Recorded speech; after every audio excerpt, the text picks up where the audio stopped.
Atenção, o evento já vai começar.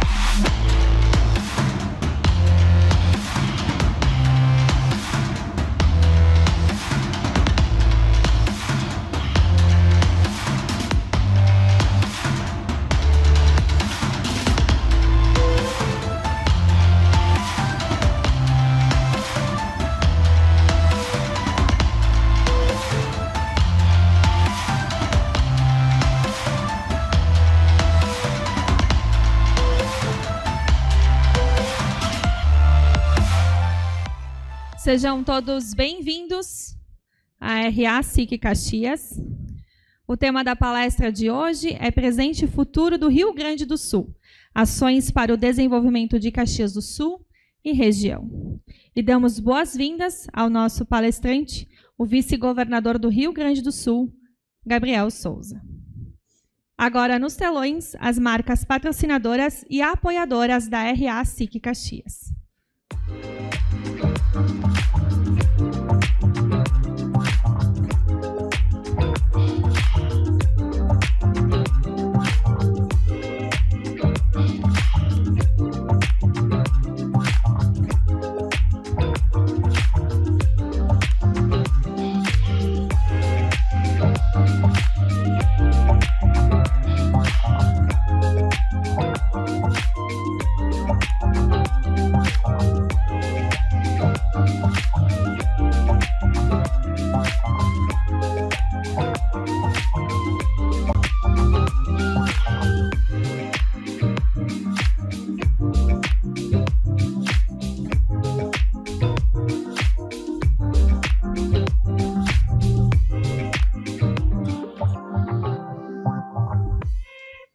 Projeto Degustar, senhoras e senhores. O projeto Degustar de hoje é com a Cervejaria Pavos. A cervejaria está localizada no interior de Caxias do Sul, no roteiro do Vale Trentino. É uma excelente opção para quem deseja aproveitar a natureza, degustando cervejas premiadas e vivenciando uma experiência cultural e única. Siga Pavos Braçaria e visite esse lugar encantador. Para a saudação, convidamos ao palco o presidente da SIC Caxias, Celestino Oscar Louro.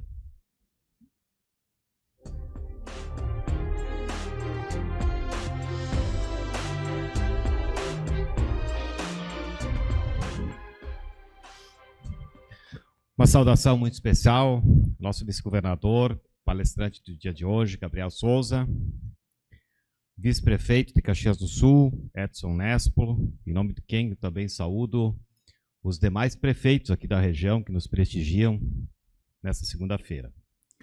Representando a Assembleia Legislativa, deputado estadual Carlos Búrigo,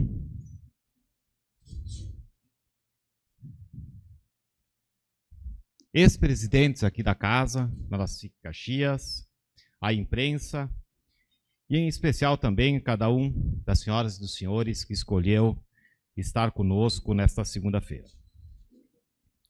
É com satisfação que a nossa SIC Caxias recebe hoje o vice-governador Gabriel Souza, cuja sua presença muito nos honra.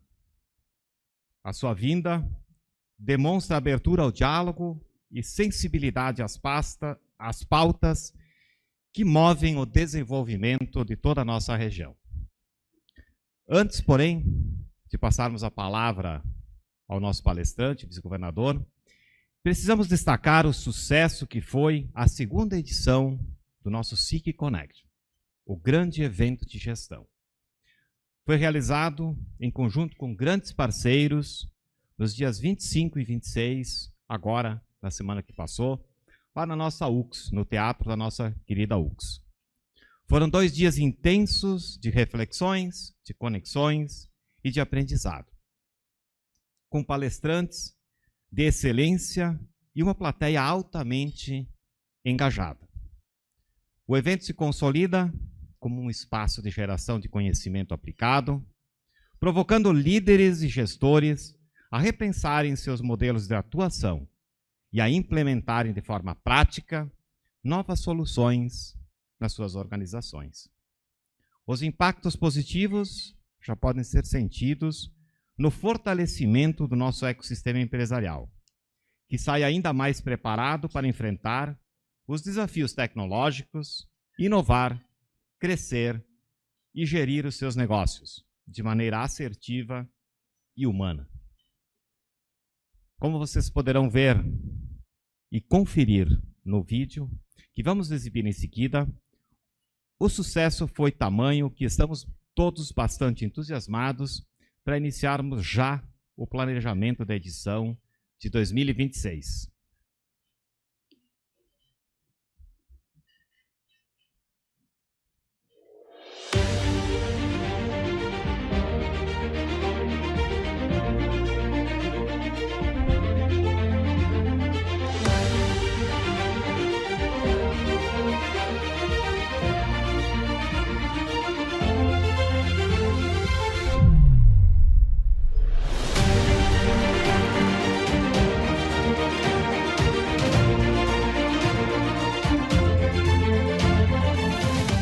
Esse ecossistema empresarial que está aqui gera um melhor programa social que qualquer governo deseja. Gera emprego, gera renda, gera oportunidade. A partir daí, a pujança da nossa cidade, da nossa região aumenta. Obrigado e um bom evento a todos.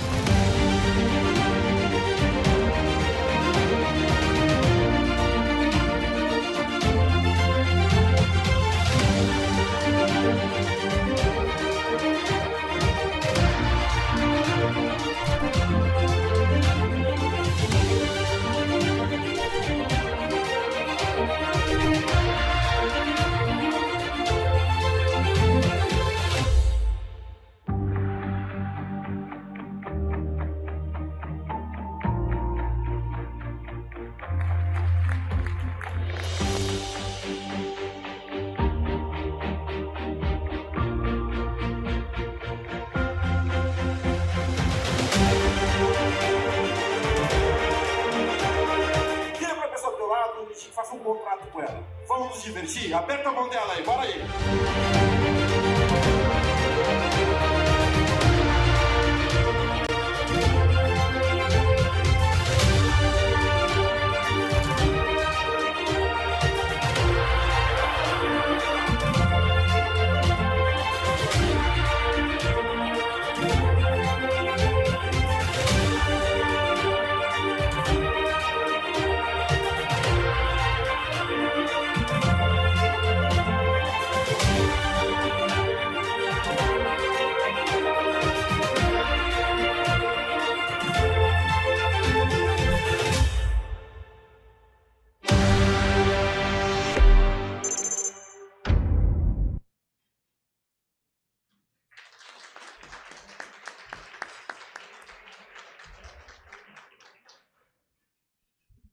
Mais uma vez, muito obrigado a cada marca, a cada empresa, a cada dedicação anônima ou pública que nós tivemos nesse evento, que foi realmente construído a muitas mãos, a muitos conhecimentos. Caro vice-governador, Caxias do Sul e a Serra têm mostrado repetidamente sua capacidade de superação e de resiliência. O setor produtivo segue gerando empregos. Temos aqui a menor taxa de desemprego do Estado, com 2,6%, movimentando a economia, contribuindo decisivamente com a arrecadação.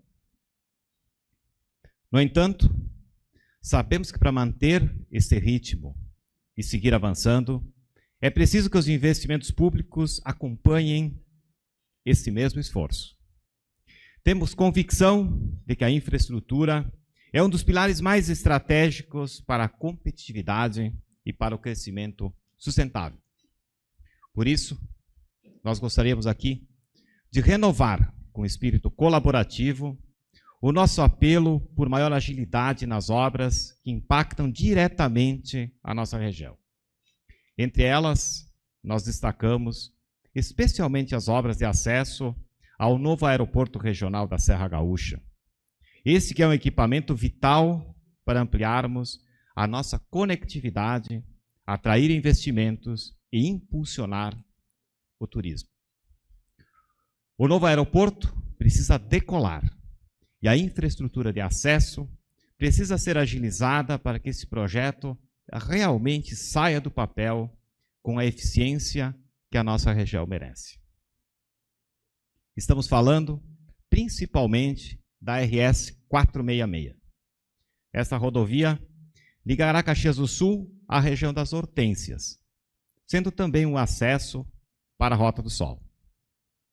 Veja que o nome RS 466 foi homologado pelo DAER e anunciado aqui, nesta casa, pelo próprio secretário Costela. Foi acordado na época que a sua construção seria viabilizada com recursos oriundos lá da privatização da Corsan. É hora, portanto, de vermos isto andando na prática.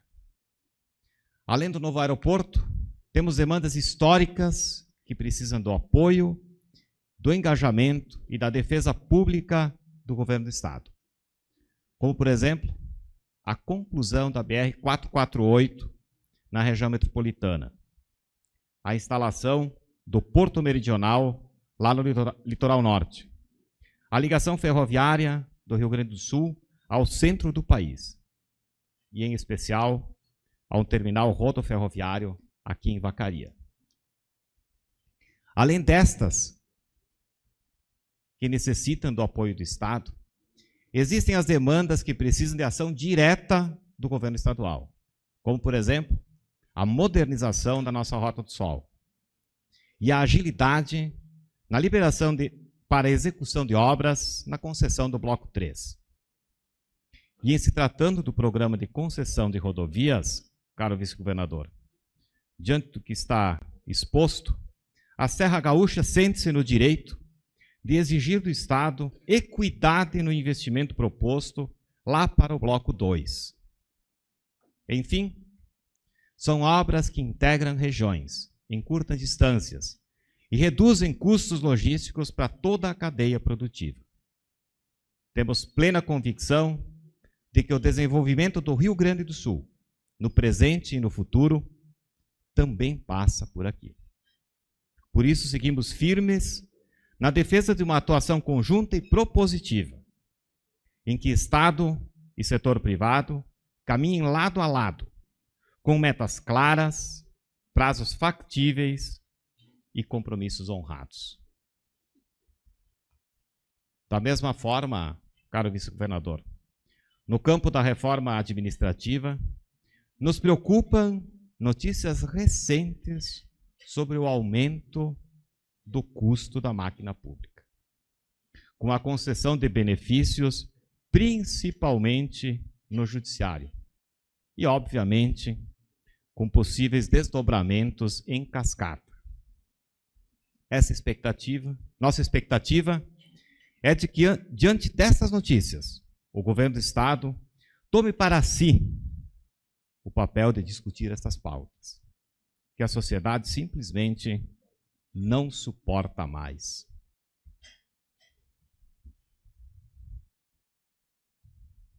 Que o Poder Executivo tome para si o protagonismo e a imposição de limites na direção de termos um Estado mais enxuto, menos oneroso e mais eficiente. Caro vice-governador, estamos certos de que a sua vinda hoje sinaliza a disposição de ouvir, a disposição de compreender, a disposição de agir. A SIC Caxias, como sempre, está pronta a colaborar, a apresentar soluções e manter canais de diálogo sempre abertos. Esperamos que, com o seu apoio, nós possamos realmente transformar essas reivindicações legítimas em entregas concretas para toda a sociedade. Muito obrigado e uma boa RA a todos.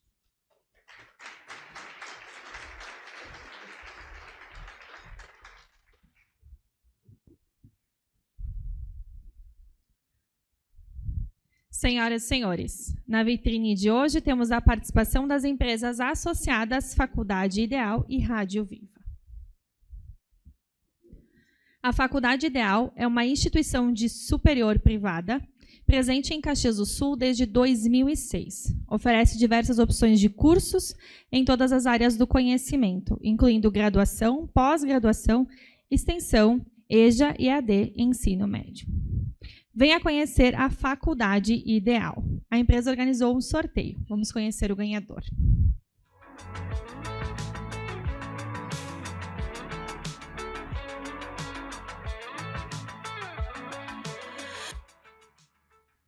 A ganhadora é a Aline da Village. Ela pode retirar o presente, então, no final do evento, no espaço da associada. A próxima vitrine é com a Rádio Viva. Em 2025, a Rádio Viva 94.5 FM celebra 35 anos de história, consolidada como referência no Rádio Gaúcho. Com programação 24 horas por dia, une informação, música, entretenimento e o carisma dos comunicadores, sempre em sintonia com o público. Entre integrantes do grupo RS Com, a emissora vai além do microfone, com projetos sociais que levam carinho e solidariedade a quem mais precisa. Também é um case de sucesso em eventos como promoções e festas que movimentam a Serra Gaúcha e o litoral. Vamos conhecer o outro ganhador.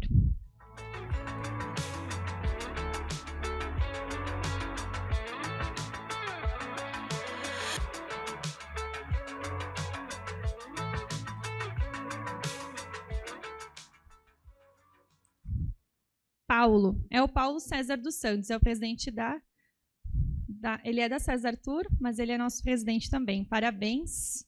Pode retirar o presente no final da RA, no espaço da associada. Senhoras e senhores, a SIC Caxias convida você a fazer parte de um marco histórico, o monumento dos 150 anos da imigração italiana. Com o tema de Raízes Fortes a Horizontes Infinitos, o monumento será construído na Praça da Estação em Caxias do Sul, como homenagem ao legado de esforço, coragem e conquista da comunidade italiana, que ajudou a moldar a identidade da nossa cidade e do nosso estado.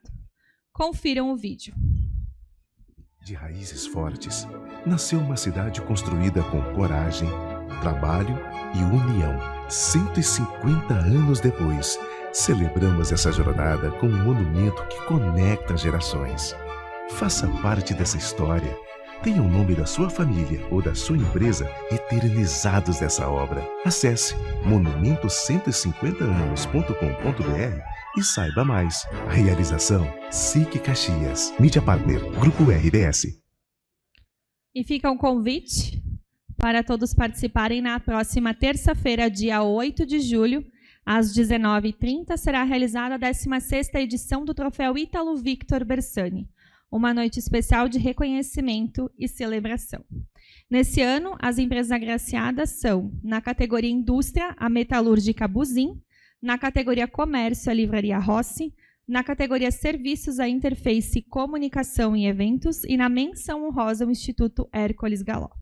Além da entrega do troféu, também celebraremos os 124 anos da SIC Caxias e também homenagem aos colaboradores da entidade por tempo de empresa. Senhoras e senhores, e para falar mais sobre o panorama das reformas estratégicas implementadas pelo governo do Estado nos últimos anos, voltadas ao fortalecimento do equilíbrio fiscal e da sustentabilidade econômica, também os principais investimentos realizados em áreas fundamentais como infraestrutura, saúde, educação e segurança pública para a região e como está sendo conduzida a retomada econômica com foco na resiliência e no capital humano, convidamos ao palco da RA SIC Caxias o vice-governador Gabriel Souza.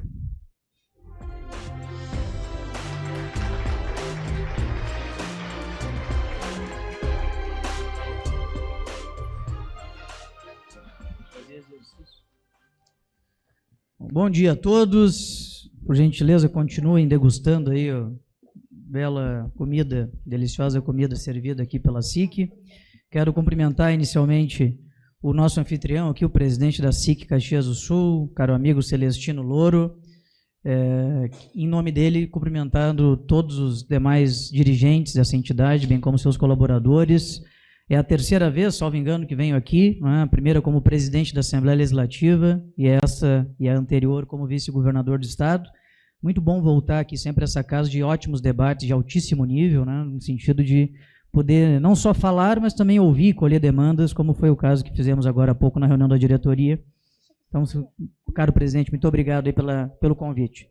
Também cumprimentar o vice-prefeito municipal de Caxias do Sul, Edson Nespolo, em nome de quem saúde o prefeito Adiló, que está em Brasília hoje, e todos os demais servidores municipais, prefeitos e prefeitas e seus representantes que aqui estão de municípios da região. Muito obrigado pela costumeira hospitalidade que recebo aqui em Caxias.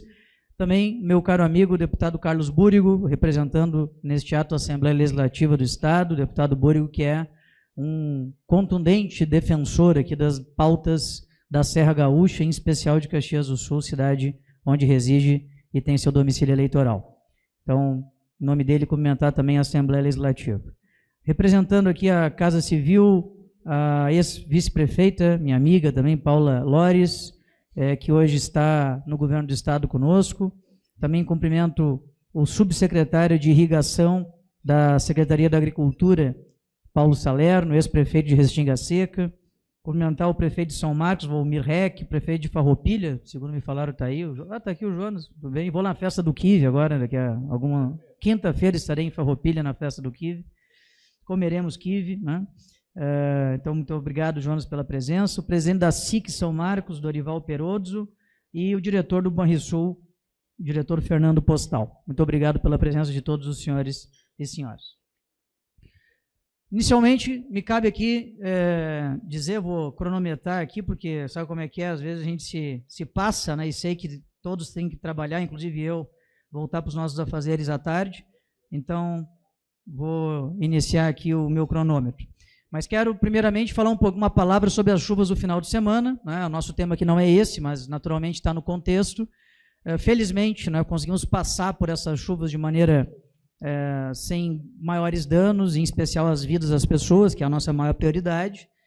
E quero dizer para vocês que esse evento mostrou que estamos muito melhor preparados do que estávamos antes das enchentes do ano passado.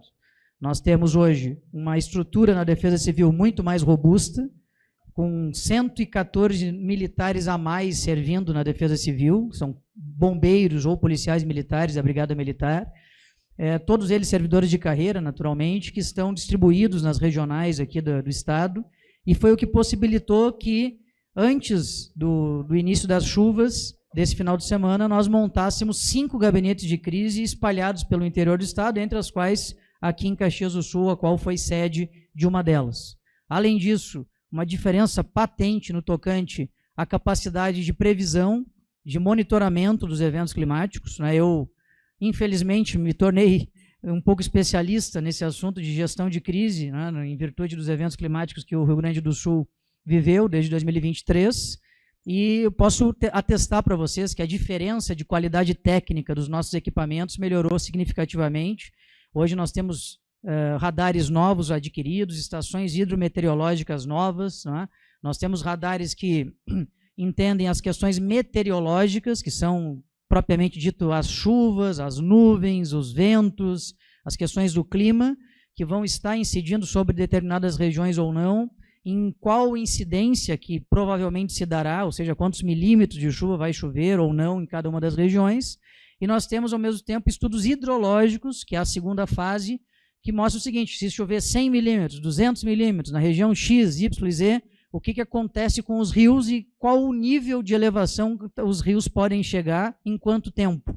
O detalhe desses modelos são realmente bastante impressionantes e nós estamos conseguindo ter cada vez mais melhor acurácia nessas análises preditivas. É claro que isso tudo não é suficiente, né, porque nós precisamos ter outras tantas coisas, muitas delas as quais vou mostrar hoje aqui nessa palestra, mas o fato é que estamos muito melhor preparados, né? Esse evento do final de semana foi bastante demonstrativo nesse sentido, e a ideia é se preparar cada vez mais, né, para que a gente possa ter cada vez mais um Estado preparado para o futuro, para enfrentar esses eventos climáticos que se avizinham. Muito bem. Então, dito isto, eu aponto para... Não preciso... Só quero que funcione esse tareco aqui.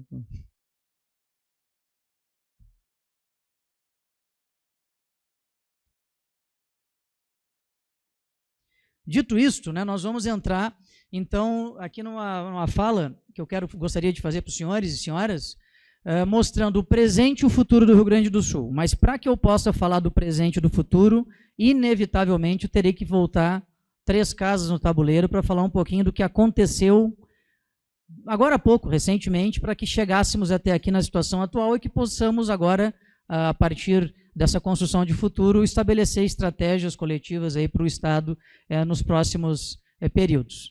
Então, primeira coisa que eu quero lembrar aqui com todos nós, né? A gente se esquece muitas vezes do que vivemos, né? O Estado que hoje investe, repassa recursos em dia, paga os seus fornecedores em dia, paga o salário dos servidores em dia, etc, etc, etc, até 3 anos atrás parcelava o salário dos servidores. Até 4 anos atrás devia para os hospitais. Até algum tempo atrás os prefeitos iam até a Assembleia Legislativa para pedir, por favor, pague os atrasados na saúde e na educação. Né? Exatamente esse é o Estado que deu a volta por cima, mas é importante que a gente não se esqueça, para que nunca mais aconteça, e também é importante que a gente saiba exatamente o que fizemos para poder chegar até aqui. Né? Então, essa primeira slide mostra as reformas que nós fizemos. Eu fui deputado mais jovem da legislatura de 2015 a 2018, cheguei na Assembleia Legislativa com 30 anos de idade e o governador era um caxiense, meu caro amigo José Ivo Sartori. Né? O Sartori, ele assume o governo posteriormente ao governo Tarso Genro, que é um governo que deliberadamente defendia gastos acima da arrecadação. Né? Eu tenho uma defesa ideológica sobre isso, que não cabe aqui comentar, e são os fatos, né? Os números mostram isso. O Estado começou a acelerar o gasto acima da arrecadação. Não é só daquele governo o problema, né? O problema oriundo de décadas atrás, onde nós não nos preparamos para receber os aposentados, o Estado não tinha contribuição previdenciária até o governo Brito, para vocês terem uma base. Né? Realmente é um Estado que não se preparou para receber os seus próprios servidores quando ficassem inativos, não fez reformas nos planos de carreira, e o governador Sartori, então, assume o Estado naquele contexto. Eu fui líder do governo Sartori naquele período, me lembro bem disso, né? O quanto que foi um governo desafiador do ponto de vista de uma agenda disruptiva, mas foi basicamente um governo que inaugurou todo esse processo de transformações no Estado, aliás, com a ajuda de um outro caxiense aqui que está conosco hoje, que é o deputado Búrigo, que era secretário do Planejamento, Governança e Gestão naquela ocasião. Então nós fizemos, gostaria de chamar a atenção para isso, porque seguidamente eu ouço algum deputado federal reclamando, né? Eu sou muito amigo de boa parte dos deputados federais gaúchos, reclamando que votou uma reforma da Previdência, aquilo lhe deu desgaste. Primeira coisa que eu quero lhes dizer é o seguinte, com o andar da carruagem que nós estamos vendo e com pontos não enfrentados na reforma da Previdência anterior, de 2019, muito provavelmente o próximo presidente da República terá que fazer uma nova reforma da Previdência no Brasil. Podem anotar o meu palpite aqui, meramente pessoal, mas pelas questões demográficas do país, né, certamente nós vamos ter que ter um novo enfrentamento de reforma previdenciária. Aqui no Estado, eu estava dizendo que achava engraçado muitos parlamentares federais reclamarem ter votado uma reforma da Previdência. Eu, como deputado, votei 3 reformas da Previdência. Reforma da Previdência Complementar, reforma da Previdência dos servidores civis, reforma da Previdência dos servidores militares. Votamos reformas administrativas. Antes o Estado não contratava um estagiário para a Folha e a Folha crescia quase 3% ao ano, no que se chamava crescimento vegetativo da Folha. Anteriormente também nós tínhamos questões de carreiras que tinha uma cacetada de penduricalhos ali, no sentido de fazer com que houvesse aumento salarial forçoso, porque não tinha condições de dar reajuste salarial, porque o Estado estava desorganizado nas suas contas. Então, os labirintos legais ali que foram criados, eles acabavam favorecendo com que o Estado, que as carreiras tivessem incorporação de gratificações, avanços temporais e assim por diante. Então foi uma agenda que o governador inaugurou naquela ocasião e que foi aprofundada no primeiro governo do governador Eduardo Leite. O governador Eduardo Leite, com sua costumeira habilidade, contando também com uma Assembleia Legislativa mais liberal que a legislatura anterior, conseguiu avançar com rapidez nessa agenda inaugurada no governo anterior. E, além disso, também uma diminuição do tamanho do Estado, né? Não do tamanho geográfico, naturalmente, do nosso território, mas do tamanho do poder público, da máquina pública. Nós apresentamos uma proposta de extinção de 11 companhias, autarquias e fundações, sendo que uma delas era uma gráfica pública. Não sei se vocês se lembram disso, mas o Estado tinha uma gráfica de sua propriedade chamada Corag, Companhia Rio Grandense de Artes Gráficas, o que fazia com que o Estado tivesse severa dificuldade de poder contratar mais barato na iniciativa privada, porque era obrigado a contratar do seu próprio órgão público estatal, que era uma gráfica. E os defensores da gráfica diziam, mas a Corag dá lucro. Sim, dá lucro porque o Estado é obrigado a contratar dela, tem o melhor cliente do mundo. Né? E, naturalmente, também nós estamos vivendo uma era da digitalização, desde antes daquela ocasião, e eu estive agora na Estônia, acompanhado do deputado Búrigo aqui, que é o país mais digital do mundo. Eu fiz um painel lá sobre nossas políticas de digitalização. Na Estônia você vota pela internet, imagine só se acontecesse no Brasil a polêmica que daria, né? Se a urna eletrônica às vezes já causa polêmica, imagina votar pela internet. E pode até casar pela internet ou se divorciar pela internet. Né? Tem gente, aqueles que querem casar ficaria mais fácil, né? Mas também tem o problema inverso, né? Porque o divórcio também fica facilitado na medida em que acontece de maneira online. Então, os serviços públicos estão cada vez mais digitais, né? Não há necessidade de ter gráfica pública, etc., nesse sentido. Portanto, nós fizemos essas reformas que já apresentam resultados positivos. O primeiro deles eu quero mostrar agora para vocês aqui, que é esse gráfico que mostra os efeitos das reformas da Previdência. Né? Lembrando que a reforma previdenciária trata sobre a previdência dos servidores do Estado, na medida em que nós não temos um regime geral de previdência do Estado, né? Temos o regime geral da União Federal, o RGPS, mas aqui no Estado nós temos os regimes próprios de previdência. E esses regimes próprios de previdência funcionam assim, nós arrecadamos as alíquotas previdenciárias dos servidores, botamos a patronal e ainda falta para pagar o salário dos servidores, isso que está na tela aqui. No ano de 2019, o déficit previdenciário era de 12 bilhões de reais. 12 bilhões de reais. O que significa? Não, está funcionando, está funcionando. Esses 12 bilhões de reais significa dizer o seguinte, os senhores pagam os seus impostos, em torno de 60 bilhões de reais é a receita corrente líquida do Estado, que é usado para fazer o custeio da máquina pública e investimentos, e 12 bilhões desses 60 iam para o déficit da Previdência. Ao invés de voltar para a sociedade em obras, o presidente Celestino ali falou uma série de obras que o Estado tem que fazer, políticas, até reajustes remuneratórios, salariais para os servidores, nós tínhamos que colocar no déficit da Previdência, claro, que inviabilizando muitas vezes outras políticas públicas. Nós temos, então, as reformas aconteceram e hoje nós temos aqui uma queda desse déficit da Previdência, embora ainda... Me dá um microfone sem fio aqui. Embora ainda muito grande ainda o déficit da Previdência, são 9,8 bilhões de reais de déficit da Previdência, que dá mais ou menos um sexto do nosso orçamento. Vocês podem notar que tem uma projeção aqui, que se nós não tivéssemos feito as reformas entre 2016, melhor dizendo, 2019, nós teríamos 19,7 bilhões de reais a mais de déficit da Previdência. Isso inviabilizaria o Rio Grande do Sul. Inviabilizaria o Rio Grande do Sul. Nós temos hoje 9,8 bilhões e teríamos 19,7. Então, eis aqui um efeito concreto das reformas que nós fizemos no Estado para que a gente possa melhorar as condições do Estado e até dos próprios servidores, porque com isso nós voltamos a dar reajustes salariais, não é? Comedidamente, naturalmente, dentro da capacidade de pagamento do Estado, mas a folha está em dia, nós estamos concursando, abrindo concurso público para brigadianos, policiais civis, técnicos do IGP, professores.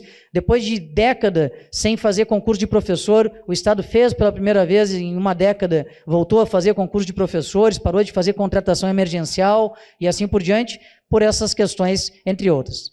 Aqui, outro gráfico impressionante, que é o gráfico da despesa de pessoal. Eu vou explicar rapidamente o gráfico aqui. A coluna verde forte é o valor corrigido pela inflação em bilhões de reais de gasto com folha no ano do Estado, e a outra coluna é o valor nominal. Então eu pego o valor nominal de 2014, por exemplo, e corrijo para dar X bilhões de reais. Se eu pegar 2014 e vir para 2024, é exatamente o mesmo gasto com folha.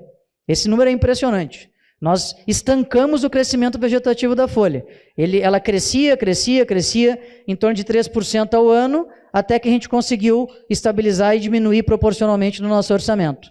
Isso aqui dá em torno de 60% do recurso da receita corrente líquida do Estado, e nós, essa semana semana passada, hoje é segunda, foi divulgado o ranking, a tabela de gasto, de aumento com folha de pagamento que os estados brasileiros tiveram. O Rio Grande do Sul é o primeiro colocado que menos aumentou. Primeiro colocado, certo? E é metade do segundo colocado. Santa Catarina, que muitos falam, olha, Santa Catarina é melhor, não sei o quê, 60% de aumento do índice com folha, que vai fazendo com que haja menos espaço para fazer investimento no orçamento. Paraná, 80% e assim por diante. Nós, 18%. Portanto, é realmente um índice impressionante que nós conseguimos devido às reformas que fizemos para que a gente pudesse ter uma folha melhor organizada. O Estado, da mesma forma, durante esse período que viveu com desequilíbrio financeiro, ele tapava o buraco do dinheiro pegando fontes finitas. Uma delas é essa aqui, que é o Caixa Único. O Caixa Único são 300 contas bancárias num sistema chamado SIAC, Sistema Integrado de Administração Contábil, onde o Estado sacava o dinheiro de contas de outros órgãos públicos estaduais e usava o dinheiro para o seu custeio. Não tinha equilíbrio nas contas, então ele tirava lá de uma conta do Caixa Único e ia fazendo isso, aumentando a dívida do Estado com o Caixa Único. A isso se deu o apelido, o nome de rombo no Caixa Único. Então esse gráfico também é impressionante porque mostra que em 2019 nós chegamos em quase 10 bilhões de reais de dívidas do Estado com o próprio Estado, através do Caixa Único. E desde então nós começamos a pôr as contas do Caixa Único. Em 2024 nós zeramos o déficit, o rombo do Caixa Único. Zeramos. Não tem mais dívida do Estado com o Caixa Único do próprio Estado, que era questões contábeis que nós conseguimos resolver, a partir, como falei, desse equilíbrio das contas. E aqui, importante esse gráfico aqui mostrando os saques dos depósitos judiciais. Saques dos depósitos judiciais mostra uma coisa absurda que o Estado fazia, porque uma das maneiras do Estado financiar a ausência de recursos era sacando de depósitos judiciais que os senhores eventualmente fazem em juízo, né? Ou seja, deposita em juízo o dinheiro, cria lá uma série de contas bancárias administradas pelo Poder Judiciário. O que o Poder Executivo fazia? Sacava esse dinheiro dos senhores, da sociedade, sem que a sociedade soubesse naturalmente, ou muito menos anuísse. Ou seja, se houvesse uma onda, uma chuva de decisões judiciais autorizando o saque, muito provavelmente as pessoas iam encontrar zero nas suas contas judiciais. Tá? Então a gente está... Aqui mostra bem, o governo Tarso foi o que mais gastou, mais sacou depósitos judiciais, quase 5 bilhões e 700 milhões de reais. O governo Sartori diminuiu para menos de 3, e o governo Eduardo devolveu 650 milhões no governo anterior, e neste governo nosso já devolvemos 145 milhões. Isso aqui é uma das bombas fiscais do próximo governo, porque o próximo governo vai ter que aumentar a velocidade de recomposição das contas dos depósitos judiciais que foram sacados pelo governo do Estado. Então, esse é um dos principais indicadores, alguns dos principais indicadores fiscais do Estado. Mostrando que nós conseguimos avançar a tal ponto que nós conseguimos ter uma carga tributária menor aqui no Rio Grande do Sul. Né? Nós tivemos um debate ano passado sobre carga tributária, os senhores devem se lembrar, onde nós propusemos essa discussão sobre a alíquota modal do ICMS. Por quê? Porque a reforma tributária, e eu acho uma coisa importantíssima nós compreender o que está acontecendo, que vai acontecer agora com a reforma tributária aprovada a nível nacional. A reforma tributária, ela muda totalmente a concepção arrecadatória dos tributos do Brasil. Ele primeiro extingue o ISS e o ICMS, além do PIS, COFINS e IPI. Não vai mais existir esses 5 impostos, vai ser criado um imposto novo, que é o IBS e o CBS, onde este imposto novo, uma parte é dos estados e municípios e a outra parte é da União. Então, no tocante à sucessão do ICMS e do ISS, vai vir o IBS. O que eu quero dizer com isso? Hoje, quando tu produz uma máquina aqui em Caxias do Sul, aqui uma carroceria, um ônibus aqui em Caxias do Sul, o ICMS é tributado aqui. O fato gerador do ICMS é na produção, correto? Então, quanto mais Caxias do Sul produzir, mais cota parte do ICMS ela vai receber. Na reforma tributária, a tributação será no consumo, ou seja, onde esse ônibus for adquirido, seja em Manaus, em Campo Grande, em São Paulo, em Porto Alegre, em Vacaria, seja onde for, é lá que vai ser o fato gerador do tributo. E, portanto, você não terá mais o mesmo modo de arrecadar do que acontece hoje. Quanto mais consumo tiver, mais arrecadação vai ter o ente federado, municipal ou estadual. Municípios pequenos, por exemplo, pega aqui o município de Monte Belo do Sul, aqui, um município pequenininho aqui perto, né? Pega o município de Pinto Bandeira. Esses municípios hoje, eles têm uma arrecadação oriunda da produção de vinho, de espumante, de produtos em geral. A partir da reforma tributária, vai ser onde for consumido esse vinho, esse espumante, esse produto. E, portanto, muda a concepção. E para que essa chave não seja desligada de um dia para a noite e quebre milhares de municípios brasileiros e de estados que não têm tanto consumidor assim, né, nós temos uma transição. Muito bem. Então é por isso que nós tivemos esse debate da alíquota modal, porque, na verdade, nós vamos receber a média do que nós representamos na arrecadação total de ICMS pelos próximos 5 anos, até 2033, futuramente. Vou explicar talvez de uma maneira mais fácil. O ISS aqui do prefeito Nespolo, quando você vai num profissional liberal aqui em Caxias, utiliza um serviço, nota fiscal de ISS, o profissional paga o ISS para a prefeitura, entra no caixa da Secretaria da Fazenda. O Búrigo foi secretário da Fazenda aqui, de Caxias, Nespolo é o vice-prefeito também, foi secretário municipal aqui, sabe muito bem disso. Quando você paga o ICMS, por sua vez, entra no caixa do governo do estado direto. Com a reforma tributária não acontecerá mais isso. Esse dinheiro vai para Brasília, numa Câmara de Compensação, que vai calcular a média de 2028 a 2033 do arrecadado de ICMS e ISS no Brasil, e nós vamos ter, então, uma cota parte de volta para o Rio Grande do Sul, certo? O que fizeram os estados do Nordeste? Aumentaram a alíquota modal para ter maior participação no bolo de ICMS. Então, Maranhão, 24%, Piauí, 22%, Ceará, mais de 20%, Bahia, mais de 20%, o Paraná, não foi só o Nordeste, o Paraná aumentou para 19,5%, São Paulo, 18%. É uma decisão que nós tomamos aqui no Rio Grande do Sul. Eu, como cidadão, adoro pagar menos impostos, prefiro pagar menos impostos, e é bom, né, porque isso faz com que, em tese, haja mais recursos para poder ficar na mão do privado para fazer investimentos, mas a verdade é que nós vamos ter, eventualmente, discussões sobre isso, do ponto de vista de perdas que teremos com a reforma tributária. Mas isso já foi, já passou, então agora nós temos que curtir a parte boa, que é pagar a menor alíquota de ICMS do Brasil. O Rio Grande do Sul paga a menor alíquota modal de ICMS do país, certo? Não tem estado que cobre menos, que tenha uma alíquota menor do que o Rio Grande do Sul de 17%. Além disso, menor que a alíquota do Paraná, está 19,5%, menor que a alíquota de São Paulo, que está 18%, para comparar aqui com os estados mais próximos. Santa Catarina é o mesmo alíquota, 17%. Então, é uma coisa importante, porque eu quero dizer uma coisa para vocês, guardem essa frase. O tributo é proporcional à despesa. O tributo é proporcional à despesa. Toda vez que você quer aumentar despesa, vai provavelmente ter que aumentar tributo, salvo alguma exceção. Por que o governo federal está fazendo agora a política de aumento de alíquotas de impostos? Quer aumentar o IOF, botar a IOF lá 5% na LCI, LCA, FII, etc., que não existe, quer cobrar imposto de renda sobre isso, etc. Por quê? Porque ele aumenta a despesa. Então, toda vez que você aumenta a despesa, você tem que aumentar o tributo. De novo, essa frase é boa. O tributo é proporcional à despesa. Toda vez que alguém vir aqui e prometer para vocês, vou baixar o imposto, perguntem, e a despesa vai ser baixada aonde? Vai ser diminuída aonde? Porque eu tenho limite para baixar a despesa, né? Tem limite, eu não consigo baixar, por exemplo, despesas de folha de pagamento do jeito que poderia alguém pensar ou imaginar, né? Então tem uma série de despesas públicas que são contratadas que vão para a folha eternamente, literalmente, né? São despesas de custeio, aumentar a rede de saúde, educação, etc., gera despesa.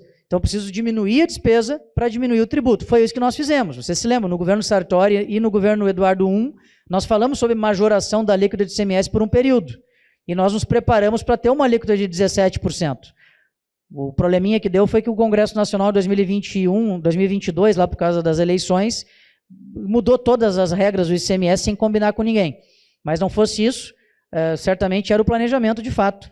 Para dar mais um exemplo para vocês, nós pagávamos 25% de ICMS de energia elétrica, hoje pagamos 17%. Outro exemplo importante é que a gasolina é mais barata no Rio Grande do Sul hoje do que em Santa Catarina em média, certo? Quantos anos fazia que a gasolina é mais barata em Santa Catarina, vou abastecer meu carro lá, etc., que morava na divisa, né? Agora é o contrário. Eu tive em Erechim esses dias, os relatos são que os catarinenses vêm até o Rio Grande do Sul abastecer seus veículos, que o preço da gasolina está mais barato aqui. Então tem toda uma política de diminuição da despesa para diminuir tributo. O tributo é proporcional à despesa. Muito bem. Isso tudo fez com que o Estado tivesse o maior investimento da história. Esse gráfico aqui é importante porque mostra o seguinte, o ano 2015, aqui, que é o primeiro ano, até 2024, que é o último ano, nós temos na coluna o valor nominal de investimentos em milhões de reais, e nós temos na linha amarela aqui o quanto que esse investimento representa na receita corrente líquida do Estado. Então dá para notar que em 2024 nós chegamos a quase 11% da receita corrente líquida do Estado em investimentos. Investimento é convênio com o município para fazer obra, rodovias, hospitais, enfim, uma série de coisas que eu vou mostrar para vocês que nós fizemos em Caxias e fizemos no estado inteiro. É o maior índice de investimentos nos últimos 25 anos do Rio Grande do Sul. É um número impressionante de investimento. Para fins de comparação, em 2020, nós fizemos 2,3% de investimento. Em 2015, 2,7%. Aí, desde então, esses investimentos têm aumentado. E nós vamos chegar nesse governo, vamos bater esse recorde, vamos investir 14 bilhões de reais ao todo.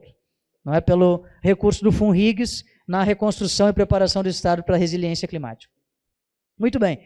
Então, seguindo aqui, não é, lembrando dos cenários desafiadores que nós tivemos com as enchentes em 2023, 2024, foram enchentes e estiagens que impactaram o Rio Grande do Sul. O Rio Grande do Sul é o estado brasileiro com maior incidência e impacto dos eventos climáticos do Brasil, nem mesmo o sertão nordestino sofre tanto quanto o Rio Grande do Sul. Nos últimos 25 anos, esse é o cenário, com eventos climáticos agressivos em virtude da mudança no tempo.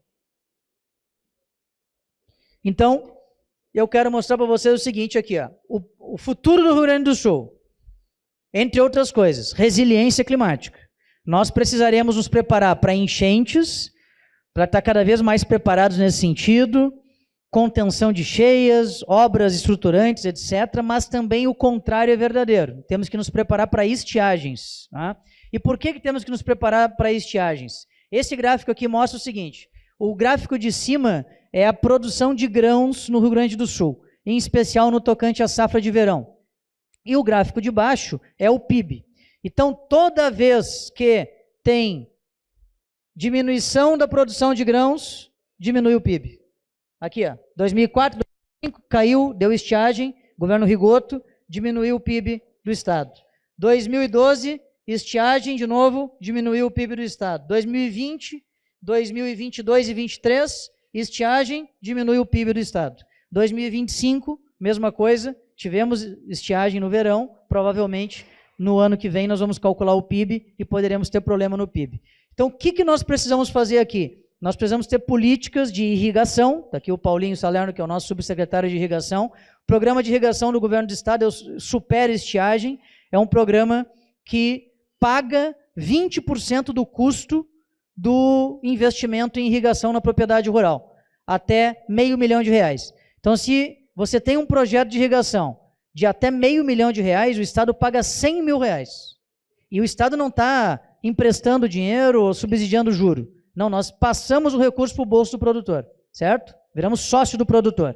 Se eu tirar o arroz, a lavoura de arroz do Estado, que é toda irrigada, e sobrar o restante das lavouras, em especial soja, milho, trigo, etc., apenas 4% da área plantada do Estado do Rio Grande do Sul é irrigada. É muito baixo para que a gente possa atingir os índices que precisamos. E, além disso, também mudamos regras infralegais do Conselho de Meio Ambiente, resoluções da FEPAM, uma série de regras foram alteradas para melhorar a capacidade do Estado de aumentar a sua área irrigada através de irrigação. Porém, nós também temos outra forma de melhorar a resiliência climática, que é melhorar o solo. Nós precisamos ter manejo do solo nas lavouras diferente do que temos hoje, porque o solo gaúcho está muito compactado. Então, como está compactado, quando chove, chove bastante no Rio Grande do Sul durante o ano, chove mais de 2.000 milímetros. Em Israel, lá chove 300, 400 milímetros, e os caras guardam esses milímetros de água para poder utilizar na sua produção agrícola e também no tocante ao consumo humano. Aqui no Rio Grande do Sul, nós não guardamos essa água, porque a gente pode guardar água no solo, só que como o solo está compactado, não tem permeabilidade no solo, a água não infiltra, e isso faz erosão, leva a camada fértil do solo e acaba indo para os rios, piorando a situação de enchentes. Então, a ideia é, com o programa Terra Forte, que nós lançamos dias atrás, o governador Eduardo Leite lançou, nós investirmos quase R$1 bilhão no manejo do solo. Lá na década de 70, teve a Operação Tatu, aqui no Rio Grande do Sul, que é uma operação que ficou conhecida aí no meio da agronomia, porque mudou a configuração do solo gaúcho, num grande mutirão que foi feito naquela época e que deu produtividade para o agro gaúcho desde então. Nós estamos fazendo como se fosse a Operação Tatu 2, só que o nosso marqueteiro é melhor agora e o nome ficou melhor, não ficou mais bonito, ficou Terra Forte, né? Mas basicamente é exatamente o mesmo objetivo, né? Um programa para melhorar o manejo do solo, para aumentar a permeabilidade. A água, então, ela entra no solo, se ele não tiver compactado, fica no subsolo e quando evapora, encontra a raiz da folha, da planta e diminui o efeito da ausência de chuva. Esse é o objetivo desse programa. É muito importante para o futuro do Estado, portanto, essa questão da resiliência climática. Aqui estão os 10 eventos climáticos que nós vivemos. Para tanto, o governador criou o Plano Rio Grande, que é o plano que nos guia nesse processo. É muita coisa para fazer ao mesmo tempo, em todas as áreas, né? Fora, claro, tudo que o governo já tem de tarefas ordinariamente. Então, criou-se um plano com 5 eixos, né? O eixo da recuperação, da emergência, da preparação, da resiliência e do diagnóstico, com uma grande governança. Nessa governança nós temos o comitê científico, que reúne mais de 40 dos melhores e maiores especialistas em hidrologia, engenharia, meteorologia, geologia, biologia, etc., nesse comitê, e todo o projeto que nós botamos no comitê é testado cientificamente para ver se estamos fazendo a coisa correta, a fim de poder bem aplicar os recursos públicos. E, por fim, nós temos ainda um conselho, da qual o vice-governador é o presidente, que ouve toda a sociedade com as suas demandas, suas questões e tal, onde, inclusive, o setor empresarial é bem representado através das suas entidades no Conselho do Plano Rio Grande. E aqui está a carteira de investimentos, então, do Plano Rio Grande, são de 8 bilhões e 300 milhões de reais já investidos em inúmeras obras, né? Obras e políticas públicas. Aqui tem desde a logística até políticas sociais, de saúde, educação, apoio às empresas e assim por diante. O Plano Rio Grande está funcionando, Gabriel? Sim, está funcionando. Aqui vou mostrar algumas evidências que provam que ele funciona e funciona relativamente muito bem. Aqui esse índice aqui é sobre retomada de negócios. Se eu pegar o quadrimestre imediatamente posterior às enchentes, o terceiro quadrimestre de 2024, nós aumentamos 4,1% a abertura de empresas. No ano, nós fizemos abertura de 253 mil novos negócios, dá 9,37% de aumento dos CNPJs. Aqui está contabilizado, também eu quero deixar claro, aqueles CNPJs que eventualmente vão embora do Rio Grande do Sul, mas sempre tem as empresas vão embora do Rio Grande do Sul, está contabilizado, e também as que vieram para o Rio Grande do Sul, está contabilizado. Fechou a empresa, contabilizado. Abriu a empresa, 9,37% a mais de empresas, que é um recorde aí na abertura de empresas em relação a 2023. E, além disso, também o PIB. Né? O PIB é outro indicador importante. Nós tivemos 4,9% de crescimento do PIB estadual no ano passado, enquanto que o Brasil, 3,4%. Nós crescemos mais que o Brasil mesmo no ano das enchentes, certo? Mostrando que a reativação econômica está indo muito bem, com destaque para o comércio aqui, que é bastante importante nesse processo.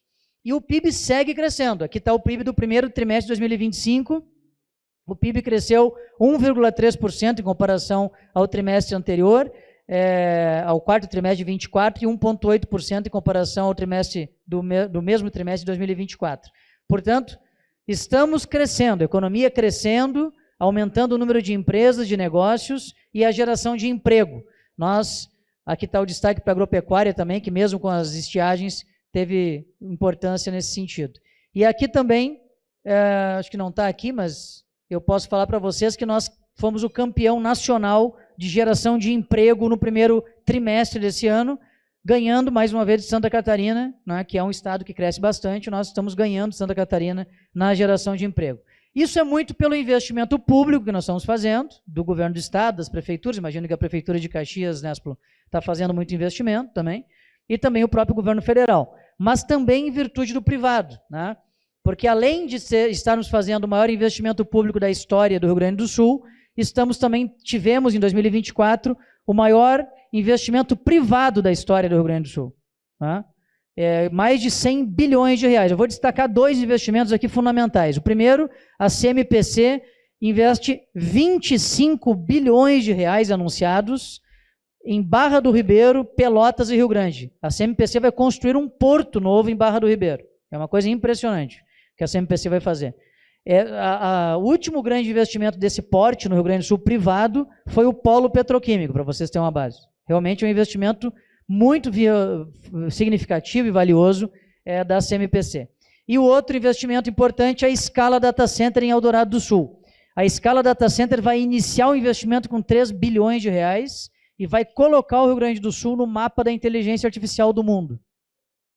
Vocês sabem, né, que os nossos dados, mesmo quando a gente diz que é guardado em nuvem, na verdade não é nuvem, né? Na verdade tem algum lugar do mundo que guarda fisicamente os dados. Esses dados são enviados para lá e são baixados toda vez que você precisa acessá-los. Né? O nome desses lugares onde se guarda, portanto, os dados, chama-se data centers. A energia elétrica consumida com o distrito de data centers da Scala vai ser tamanha que no final do investimento, quando tudo ficar pronto, nesse distrito que vai ser o maior da América Latina, o consumo de energia elétrica vai ser o equivalente ao estado inteiro do Rio de Janeiro. Olha a potência que é esse empreendimento. É um empreendimento realmente muito importante, porque nós vamos estar no mapa da inteligência artificial. Prestem bem atenção numa coisa, todos os habitantes do planeta Terra vão ser impactados de forma direta ou indireta com a inteligência artificial. Todos. Independente do que façam, que língua falem, onde moram, enfim, qual é a religião que tenham, vão ser impactados, direto ou indiretamente. Porém, são pouquíssimos os lugares no mundo que têm investimento físico da inteligência artificial. Pouquíssimos. Você tem lá o oeste americano, você tem lá o norte da Europa, você tem um pouco da Ásia e você tem Eldorado do Sul, certo? São pouquíssimos os lugares que já têm investimentos de inteligência artificial. E com o cabo submarino de internet de alta velocidade, que vai entrar no Rio Grande do Sul por Balneário Pinhal, nós vamos ter uma das melhores conexões do Brasil de internet, de alta velocidade, que é também outra demanda importante para a inteligência artificial. A inteligência artificial consome muita energia e consome muita internet. Né? Então, eis aqui uma coisa importante de um investimento privado. Além disso, nós temos a Aeromote em Guaíba, que é uma fábrica de helicópteros e aviões, a B8, aqui do nosso amigo Erasmo Batistella, aqui de Passo Fundo, que produz etanol, glúten, entre outros. Também investimentos da General Motors e Coca-Cola são os 6 que a gente destaca aqui, entre outros tantos, que somam no volume total 100 bilhões de reais de investimento privado. É óbvio que nós temos geração de emprego, melhoria da qualidade de vida, aquecimento da economia, porque tu tem, por um lado, 14 bilhões de reais de investimento do Estado, só do Estado, fora os municípios e o governo federal, e você tem 100 bilhões de reais só em 2024 do investimento privado. Isso é dinheiro que circula na economia gaúcha e está exaurindo, inclusive, o setor da construção civil pesada. Né? Você tem dificuldade hoje para contratar engenheiros, maquinário pesado, etc., porque empresas que fazem projeto de engenharia, etc., porque é muita obra contratada, tanto do público quanto do privado. Então, agora eu passo a falar um pouquinho aqui, para ir encaminhando para o fim, a questão dos investimentos em várias áreas, entre as quais a Serra Gaúcha. Primeiro, em infraestrutura, então, né, nós investimos, desde o início do governo anterior, do governador Eduardo Leite, 4,2 bilhões de reais em rodovias, o que nos fez avançar 9 posições em qualidade de rodovias no ranking nacional de competitividade. Nós temos um ranking no Brasil, compara os 7 estados, e que nós crescemos 9 posições, não é pouco, 9 posições, dá quase um terço do ranking, aliás, dá quase não, é um terço do ranking, que nós crescemos a partir desse investimento em qualidade de rodovias. E mais uma, não é corneta, é informação aqui, tá? Não é corneta, é informação. Nós passamos Santa Catarina na qualidade de rodovias estaduais, certo? Estaduais. Santa Catarina tem as suas principais rodovias, as federais, né? Que, enfim, parte delas pedagiadas, inclusive. Mas nós aqui estamos falando de rodovias estaduais e subimos 9 posições nesse ranking. Inclusive, né, com acessos municipais, ligações regionais, recuperação e melhorias de vias, etc. Né? Importante dizer aqui também, sobre uma palavra, sobre concessões, né? Nós somos um governo que acredita em concessões, certo? Eu sei que isso não é unanimidade, e nem pretendo que haja unanimidade em assuntos polêmicos como esse. Né? Eu sou um político liberal, que acredito em concessões, em parceria público-privado, não tenho preconceito com privatizações e também não temos receio de discutir esses assuntos com quem quer que seja, de maneira respeitosa, naturalmente, porque acreditamos da importância desses assuntos para poder fazer o desenvolvimento do Estado. Vou fazer uma pergunta para os senhores aqui. Os senhores sabem quanto % das rodovias estaduais paulistas são concedidas? Tem pedágio? 40%. 40% das rodovias estaduais de São Paulo, 40% são pedagiadas. Só que 100% das principais rodovias paulistas são pedagiadas, porque só se pedagia rodovia que tem VDM alto. Aquela rodoviazinha lá que não passa carro, aí não, porque aí não tem tanto desgaste da pista, não há necessidade de tanto investimento, o próprio Estado cuida. São Paulo tem meia dúzia de quilômetros de rodovias federais, porque com o decorrer do tempo, como São Paulo tem potência, capacidade financeira, eles preferiram estadualizar as rodovias. Então tem lá 200, 300 quilômetros de rodovia federal. 99% é rodovia estadual. Dessas rodovias estaduais, 40% pedagiado. Paraná, quanto por cento? 20% pedagiado. Rio Grande do Sul, quanto por cento? 4% pedagiado. Certo? Alguém está querendo... Vocês estão vendo empresas fugindo de São Paulo, fugindo do Paraná, porque lá tem pedágio, lá tem o custo, lá não sei o quê? Não. Por quê? Porque as estradas são de qualidade. Na medida em que nós temos que ter estradas duplicadas, terceira pista, viaduto, rótulas, rotatórias, etc., uma boa manutenção, e exatamente nesse nível de qualidade que pretendemos, o governo dos estados brasileiros, em geral, não tem condições de fazer esses investimentos. Dias atrás eu compartilhei no meu Instagram um vídeo do governador Tarcísio, falando e defendendo sobre concessões. Ele está fazendo uma nova concessão agora lá em São Paulo. Né? Nesse momento, estava lá dando uma entrevista defendendo concessão. E a esquerda é contra a concessão aqui, porque o governo Lula, junto com o governo Ratinho, lá no Paraná, lançaram um edital de concessão de rodovias estaduais e federais em conjunto, agora, semanas atrás, ainda no mês de junho, salvo engano. Né? Então, aqui, quem é liberal de verdade, me parece que tem uma certa contradição quando é contra concessões.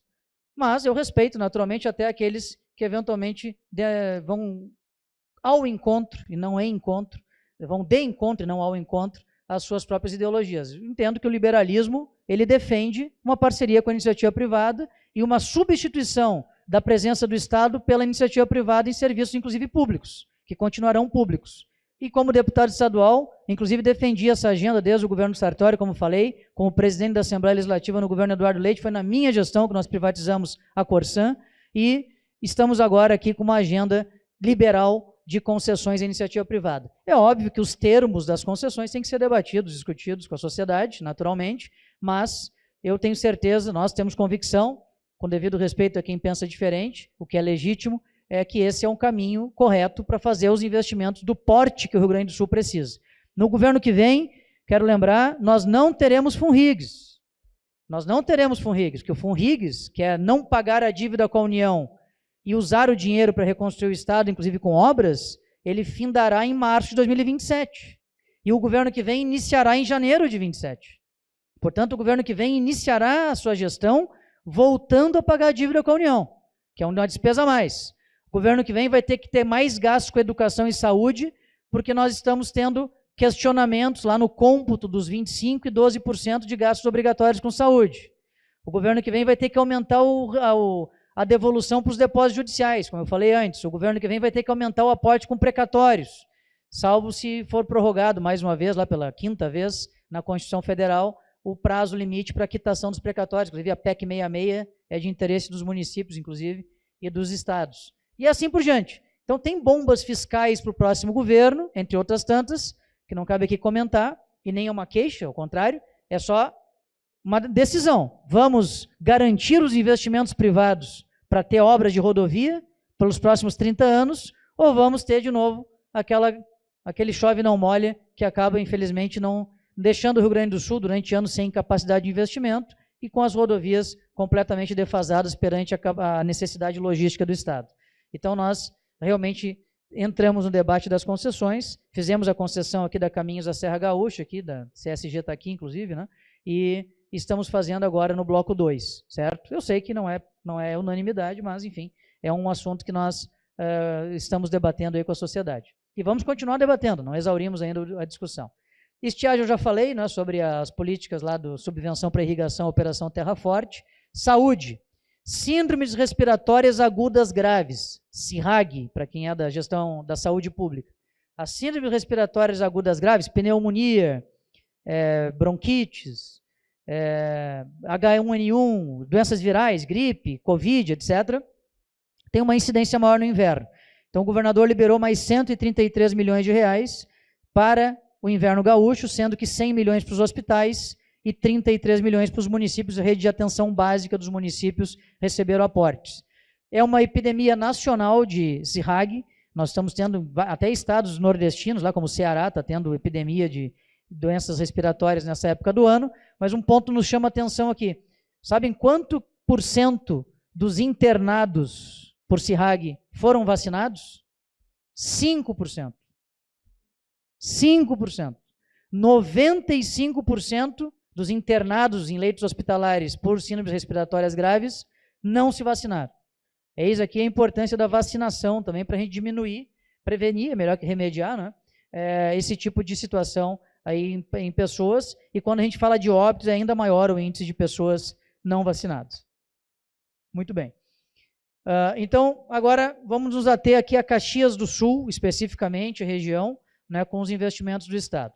Nós temos previsão de investimento aqui para a região de Caxias do Sul, 413 milhões de reais, certo? Dá quase meio bilhão de reais. Sendo que já foram pagos mais de 105 milhões de reais desses investimentos. Vou detalhar alguns investimentos agora. Primeiro, 44 milhões de pavimento. Aqui em Caxias tem pavimento, lá em Farroupilha tem pavimento, lá em São Marcos tem pavimento, estava em Bento Gonçalves, tem pavimento, tem em Monte Belo do Sul, estava lá o ex-prefeito e o vice-prefeito. 497 municípios, tem 2 ou 3 que não apresentaram projetos e não receberam recursos. O que é o pavimento? Além de estradas, pontes, etc., nós também estamos nos preocupando com a mobilidade urbana dentro da cidade. Corredor de ônibus, vias de acesso, enfim, importantes dentro das cidades. A gente está recebendo projetos para poder fazer convênios com os municípios. Aqui na região, portanto, mais de 44 milhões investidos no pavimento. Aqui em Caxias do Sul, então, o acesso ao trevo Desvio Riso, é isso, Néspolo? Com a ligação das ruas Alexandre Riso, Nilceu de Melo Catarina, Cristiano Ramos de Oliveira, Vitório Laio, Clemente Fruê, com extensão de 1,8 quilômetros, que é um importante corredor da mobilidade local, 4 milhões de reais investidos. Aqui nas rodovias da Serra Gaúcha, né, vou falar aqui então, 730 milhões de reais só do Funrigs, certo? Na rodovia da Serra inteira, certo? Sendo que Caxias, Lajeado Grande, nós estamos aqui com a fase da seleção da empresa. Bento Gonçalves da Santa Bárbara, ponte lá de Santa Bárbara, famosa, 101 milhões de reais, está terminando agora o projeto, já contratado. Feliz a Vale Real, terminando o projeto, 52 milhões de reais de investimento. Lajeado Grande Atainhas, 120 milhões praticamente de reais. Estamos terminando a licitação agora para contratar a empresa para começar esse lote. E também, na Rota do Sol, Tainhas, Terra de Areia, são 54 quilômetros, 130 milhões de reais, o início das obras agora no segundo semestre. Além disso, estamos licitando o EVTEA e também, tem um slide aqui sobre o EVTEA da... Eu não falo agora, mas enfim, vou falar, depois eu repito se precisar. Mas a verdade é que nós estamos terminando, nós fizemos 2 licitações para fazer o estudo de viabilidade técnica, econômica e ambiental da rodovia complementar, me dissesse o número, 466, isso, né? A 466. Fizemos 2 vezes a licitação, nenhuma empresa apareceu, ficou deserto. Então agora nós vamos fazer um edital mais robusto e vamos botar junto do EVTEA também o anteprojeto. Vamos contratar os 2 juntos de uma vez só para correr com o prazo, para não perder tempo. Então estamos lançando o edital pela 3ª vez para buscar a contratação de alguma empresa que queira fazer esse estudo, que é necessário, e também o estudo, aliás, o anteprojeto da rodovia. Tem o slide, né? Muito bem. E outra coisa que eu queria falar é o seguinte aqui, ó. Vamos falar um pouco de pontes aqui, tá? O que acontece? Vocês viram a ponte de Cotiporã, Bento Gonçalves agora, né? Essa ponte veio com recursos federais e também contrapartidas dos municípios, salvo engano ali. O que aconteceu no feriadão passado, semana passada? O que a água fez? Por cima da ponte, correto? Por cima da ponte. Tudo bem. E essa ponte foi mais alta que a anterior, ela foi 1,5 metro mais alta. Nesse final de semana de novo. Presidente, o senhor sabe quanto de pé direito tem nessa sala aqui, nesse salão? 3,5 metros? Como, dá um chute aí, 4? O senhor é engenheiro, né? Então, por favor. 4 metros. 4 metros. Nós subimos 5 metros a ponte da RS 130, Arroio do Meio, Lajeado. 5 metros. 5 metros. E para fazer... Olha aqui, ó, a ponte está ali, eu estou aqui na cabeceira. A cabeceira anterior era aqui. Como é que faz? Eu tenho que conectar a cabeceira ali. Então, 150 metros para cá e mais 150 metros para o outro lado. Porque, veja bem, não se trata apenas de reconstruir o Estado. Se trata de reconstruir o Estado de um jeito diferente. Porque se reconstruir do mesmo jeito de antes, vai quebrar de novo. Vai destruir de novo. É óbvio. Tá? Naturalmente, uma enxurrada muito forte... Se ela passar por cima da ponte, ela pode levar a ponte de novo. Foi o que aconteceu. Não? Mas por que tu sabe disso? Porque aconteceu agora, 1 ano atrás. Não é? Então, como é que funcionam as contratações aqui? Nós contratamos as empresas no rito mais expresso possível, pela Lei 14.981, que é a lei federal que criou um rito mais expresso do que o mais rápido da Lei de Licitações, que tinha sido aprovado agora há pouco também, para estados em calamidade. Foi feito para o Rio Grande do Sul, mas serve para qualquer lugar do Brasil que esteja em calamidade ou que venha a viver no futuro uma calamidade. E essa contratação aqui é a mais rápida, só que eu tenho que contratar o projeto executivo. Eu sou obrigado a contratar. Não tem como fazer obras de pontes sem projeto executivo. E projeto executivo que venha a resolver o problema. Não adianta nada, não, faz mais rápido aí, faz do jeito que era antes. Vai destruir de novo.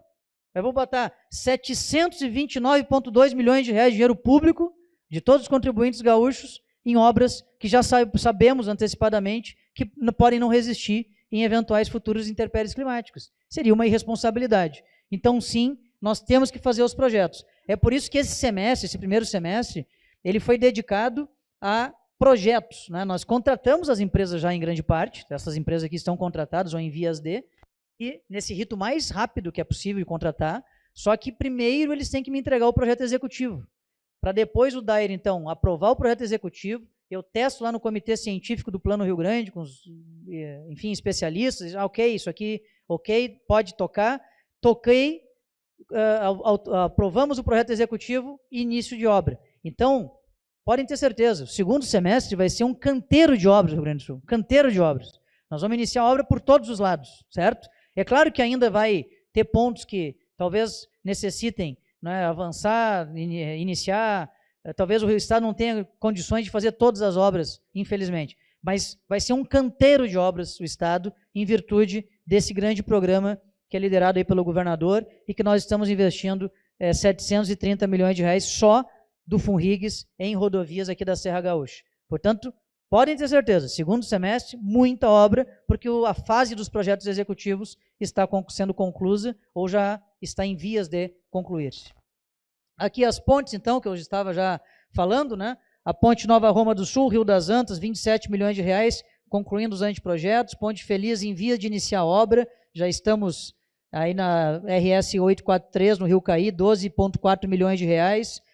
Ponte Vista Alegre do Prata, 441, do Arroio Não Sabia, acho o máximo o nome desse arroio aqui, Arroio Não Sabia, 17,3 milhões de reais, também em fase de projeto. Licitação concluída na ponte de Relvado, 433, 7 milhões e meio de reais. Na 431, ali que é a ponte de Santa Bárbara, aqui nós tivemos um problema com a empresa, porque a empresa fez a sondagem só de um lado da ponte. Eu disse, olha, eu acho interessante fazer dos dois, viu? Importante, né? Fazer sondagem dos dois lados. Então, a empresa foi notificada e multada. O valor da multa é 0,5% do contrato, né? Para que a gente possa dar 150 mil reais aproximadamente de multa para a empresa que não cumpriu os prazos. Então, a gente está em cima das empresas também, mas realmente aqui teve atraso e está sendo ajustado, então, esse projeto com as sondagens que foram concluídas semanas atrás. A gente espera iniciar a obra aqui em torno de 30, 60 dias dessa ponte no máximo, para a gente poder fazer a ponte de Santa Bárbara. Aqui, então, o aeroporto Hugo Cantergiani, que foi anunciado pelo próprio governador, 14 milhões de reais, requalificação da pista de pouso e decolagem, ampliação do terminal de embarque e desembarque e aquisição de novos equipamentos para o tráfego aéreo, um aeroporto importante, que vai continuar sendo importante no futuro. E aqui o aeroporto de Vila Oliva e o porto de Arroio do Sal. Né? Primeiro, aeroporto de Vila Oliva. Né? Nós estamos dando prosseguimento no EVTEA, anteprojeto, como eu falei, novo edital saindo agora, para que a gente possa contratar o EVTEA e o anteprojeto. Também a gente vai ter, então, uma ligação da Rota do Sol até o novo aeroporto e do aeroporto até o eixo Gramado-Canela, ligando Caxias a Canela numa nova forma, que certamente vai ajudar muito aqui no turismo. Felipe Grêmio Marta, aqui nosso secretário de turismo, vai ajudar muito aqui, que o turismo de Caxias está aumentando, a gente sabe disso. Então é importante fomentar aqui, esse aeroporto é fundamental para os negócios em geral, mas também para o turismo aqui de Caxias do Sul. E além disso, também nós temos aí o Porto de Arroio do Sal. Quero deixar claro para vocês, o governo do estado é totalmente favorável, por óbvio, ao Porto de Arroio do Sal. O governador Eduardo Leite assinou o decreto de utilidade pública do porto. Nós vamos ter que conversar, porque o estado não vai fazer o porto, é um investimento privado, é um TUP, né, um terminal de uso privativo. A agência reguladora é federal, a ANTAC, e o órgão ambiental é federal, é o IBAMA. Então o estado não tem ingerência nas questões licenciatórias e regulatórias do porto. Mas ele pode e deve ajudar muito, não é? Incentivando, dando todo o suporte, e também temos que conversar. O próximo período vai ser o período importante para a gente conversar sobre obras complementares para o porto, porque para chegar em Rondinha, você tem que passar hoje pela Estrada do Mar, que tem tonelagem baixa. Então nós vamos ter que fazer novas estradas, vai ter greenfield ali, vai ter que ter estrada nova, do zero, provavelmente, ou robustecer a Estrada do Mar. Também temos que falar sobre transporte de carga aqui na Rota do Sol, que tem algumas restrições, e assim por diante. E além disso, a malha ferroviária, que este ano está em discussão, porque a concessão com a Rumo, felizmente, acaba no início de 2027. Então, o governo federal criou um grupo de trabalho, o governo do estado contratou um estudo técnico. Não é uma concessão federal, mas nós estamos participando com protagonismo para que a gente possa participar dessa decisão que será tomada este ano sobre a modelagem da nova licitação. E aí tem tudo a ver aqui com logística, tem tudo a ver também com a região dos senhores, já que está em discussão o terminal rodoferroviário de Vacaria, que o presidente bem lembrou na sua fala. Aqui, então, saúde, 40,4 milhões de reais para Caxias do Sul. Aqui eu vou detalhar um pouquinho. Primeiro, custeio dos hospitais. Antes do programa Assistir, Caxias recebia 4 milhões de reais por ano no custeio dos hospitais. Agora recebe 12,4, somente, claro, na produção. Né? Por que isso acontece? Né? Porque tu pega o bolo de dinheiro de saúde que ia para os hospitais e tinha uma grande fatia desde o governo Tarso, que chamava-se orçamentação. O Estado passava um recurso fixo para determinados hospitais no Estado. Não tinha muito critério técnico nisso e nós preferimos pagar por produção. Então, quem produz mais, recebe mais. O que produz no termo técnico da saúde do SUS? É quem salva mais vidas, quem atende mais pessoas, quem tem mais consulta, mais cirurgias, mais partos, mais exames diagnósticos, etc.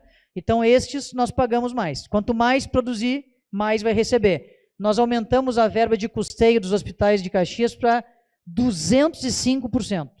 205% de aumento da verba de custeio dos hospitais de Caxias. Por outro lado, é um programa que leva porrada dos hospitais que perderam a orçamentação. Claro, né? Em especial da Grande Porto Alegre, óbvio. Né? Mas é muito mais justo, assim, pagar por produção. Né? E, além disso, então, nós temos aqui o Hospital Virve Ramos, reforma da unidade de internação obstétrica, UTI neonatal, centro obstétrico, área técnica, 8 milhões e 400 mil reais. O Hospital Geral de Caxias, 2.000, aquisição de equipamentos para diversos setores, 5 milhões de reais, além de 13 milhões para ampliação e reforma dos prédios e mais 9 milhões e 600 mil reais para diagnóstico por imagem centro obstétrico.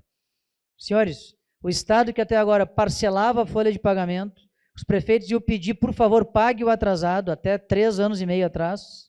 Nós botamos a folha em dia em 2020 e o 13º salário em dia em 2021.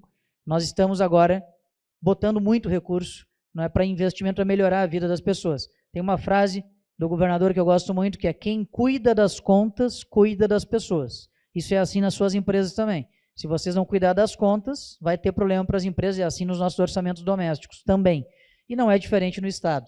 Então, realmente está dando resultado, em que pese todos os desafios ainda pela frente. E aqui, dentro daquele pacote do Inverno Gaúcho, para Caxias do Sul, 3 milhões e 100 mil reais de apoio aqui para melhorar as questões de saúde no enfrentamento à CIRRAG. Por fim, aqui a educação, 133 milhões de reais em Caxias do Sul, é realmente impressionante, sendo que destes 60 milhões, arredondando, são para investimentos. 20 milhões para o Instituto de Educação Cristóvão de Mendonça, é um retrofit completo da escola, mais obras no ginásio e auditório. 1,4 milhões para o Alexandre Zatera, reforma, cobertura, estrutura, esgoto e elétrica. No Abramo Eberle, 3,1 milhões. E no Apolinário Alves dos Santos, 1,4 milhão. Esse é o pacote de investimentos, num estado que há 30 anos não botava um centavo, um alfinete em qualquer escola. Tem escola no Rio Grande do Sul que ainda tem a fiação elétrica de tecido, da década de 50 ou 60. É verdadeiro, tá? E mais do que isso, nós estamos fechando até o final do ano em torno de 1.000 escolas em obras em andamento, ou concluídas ou em vias de começar. Mas, Gabriel, tem escola ainda que não recebeu. Sim, porque tem 2.300 escolas no estado, arredondando os números aqui. Então, é claro, 30 anos sem investir, fica aqui 30 anos sem investir na SIC, aqui no prédio da SIC, ver o que acontece, ou na sua casa, no seu apartamento. Vai ter infiltração, vai ter problema elétrico, vai ter, e você vai precisar fazer manutenção. Não aconteceu manutenção. 2, a forma da direção das escolas pedirem manutenção para o governo era da seguinte forma: tenho que fazer um reparo na rede elétrica. Fazia uma demanda, o Estado licitava. O reparo na rede hidráulica, fazia uma demanda, o Estado licitava. O que acontecia no final da burocracia da licitação? Já tinha estourado a rede elétrica, já estava interditada a escola, porque, claro, demorava muito para você começar a fazer os reparos. Então, agora, mal comparando, é como o Dyer faz, o DENIT faz. Antes da estrada ficar esburacada, tem o contrato de conserva. Tendo dinheiro, libera para a empresa que já está contratada e vai lá e faz o tapa-buraco, ou a conserva. No caso das escolas, nós fizemos algo parecido. Nós fizemos registro de preço de serviço de engenharia, de hidráulica, elétrica, etc., e estrutural, e quando a escola nos pede, já está contratado.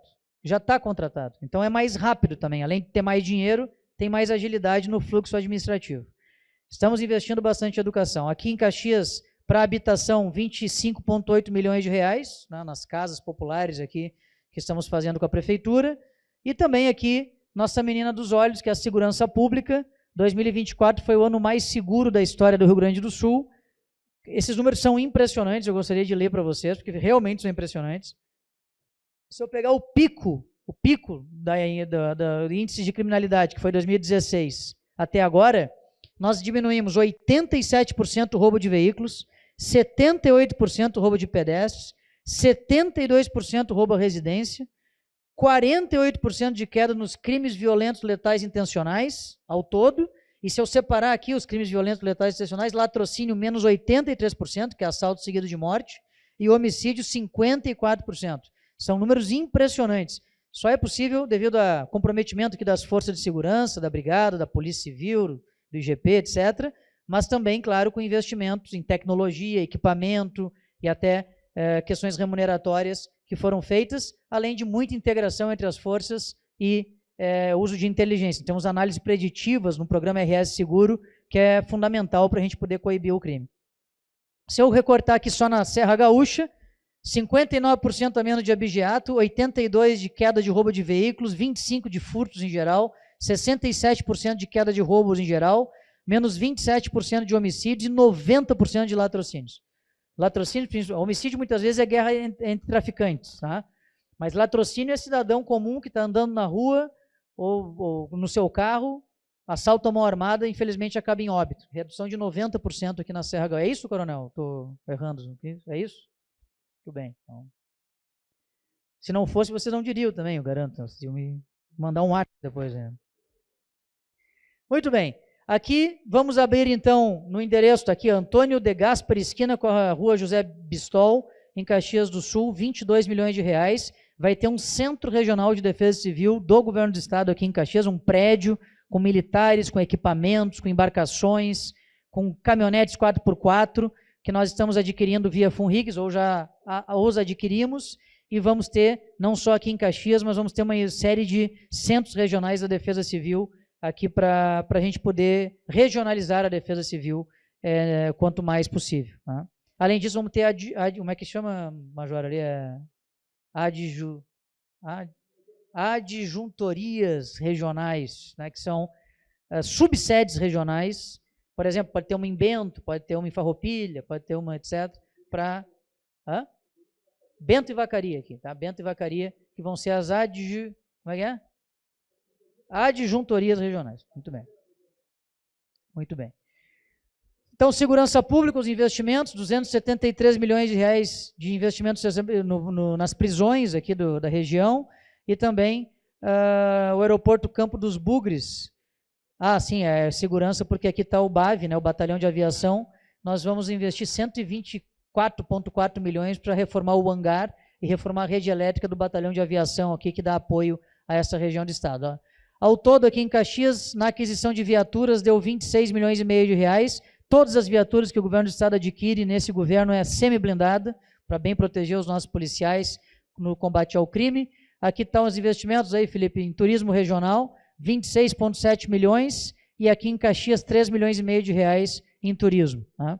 E por fim, aqui para finalizar então a minha participação, eu quero falar a última coisa. A primeira delas é o seguinte, no ranking de competitividade que eu falei para os senhores, que eu fiz um recorte ali só sobre rodovias aquela hora. Agora aqui é o geral. Então, no ranking, nós crescemos 2 posições, no ranking geral. Nós somos o 5º estado mais competitivo do Brasil, éramos o 7º em 2019. E em números índices aqui, nós crescemos muito. Capital humano, infraestrutura, educação, segurança, eficiência, inovação. Somos o 1º lugar em inovação, 1º lugar em eficiência da máquina pública, 3º em segurança pública, 6º em educação, sendo que nós éramos 11º em educação, por exemplo. Infraestrutura, que não é só a qualidade das rodovias, éramos o 18º lugar, agora somos o 11º. Capital humano, qualidade da mão de obra, 15º, somos o 5º. Né? O único índice que nós não melhoramos tanto é a solidez fiscal, subimos 2 posições, mas ainda temos desafios fiscais, como falei, aí pela frente, que nós temos que cuidar. E esse é o gráfico mais importante da apresentação. Preste bem atenção nesse gráfico, esse é o mais importante, em especial para quem é empresário, que é a demografia. Né? Na década de 90, 1991, eu tinha 7 anos de idade, o governador tinha 6 anos de idade. Não parece, mas eu sou mais velho que o governador, né, 1 ano, sei disso. Mas basicamente é o seguinte, brincadeiras à parte, nós tínhamos nessa época uma pirâmide etária que tinha mais jovens na base. Então tem mais jovens aqui embaixo, quanto mais alta aqui a pirâmide é a população por idade, né? Então menos idosos. Agora na pirâmide etária de 2022, não é nem mais uma pirâmide, é uma garrafa PET demográfica aqui, não, um vaso demográfico, porque nós temos menos jovens na população. Por que eu digo que esse é o assunto mais importante e o gráfico mais importante da apresentação? porque não se fará o futuro do Rio Grande do Sul se nós não investirmos na qualificação dessas gerações que virão em menor número. Gerações virão em menor número agora. Façam com vocês aqui silenciosamente, por favor, a seguinte reflexão: quantos filhos os seus avós tiveram? Quantos filhos os seus pais tiveram? Quantos filhos vocês tiveram? Quantos filhos os seus filhos estão tendo? Certo? Esse é o maior exemplo. Salvo alguém que não tenha Netflix em casa aí, as gerações estão cada vez mais diminutas em quantidade de pessoas. Isso já aconteceu em alguns países da Ásia, na Europa, muito fortemente.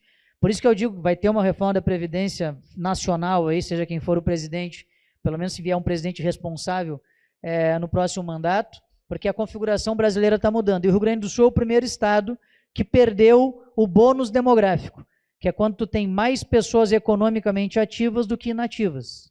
Quando tu tem isso no capitalismo, ajuda a fomentar a economia. Tu tem mais pessoas procurando emprego no mercado de trabalho e empreendendo. Quando tu tem menos pessoas, que é o que acontece agora, você tem pleno emprego, que é uma coisa muito boa, mas você tem dificuldade de obter mão de obra por um lado, você tem uma massa salarial que vai pressionar cada vez mais as empresas e assim por diante, então tem impacto na economia. O que acontece? Nós precisamos que esses caras que vão chegar agora em menor número no mercado de trabalho cheguem mais capacitados. Eu tenho uma filha de 7 anos de idade, vai fazer 8 agora em setembro, adora. Eu tenho que ter essa conversa com ela ainda um dia.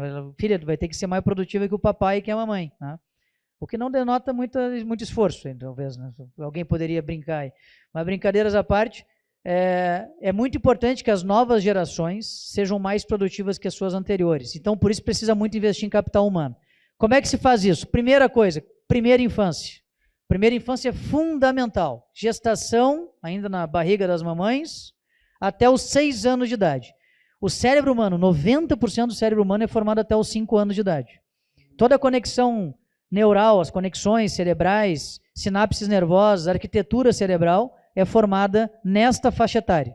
Então lá não pode ter trauma, não pode ter violência, não pode ter doença grave, não pode ter subnutrição, não pode ter extrema pobreza na primeira infância.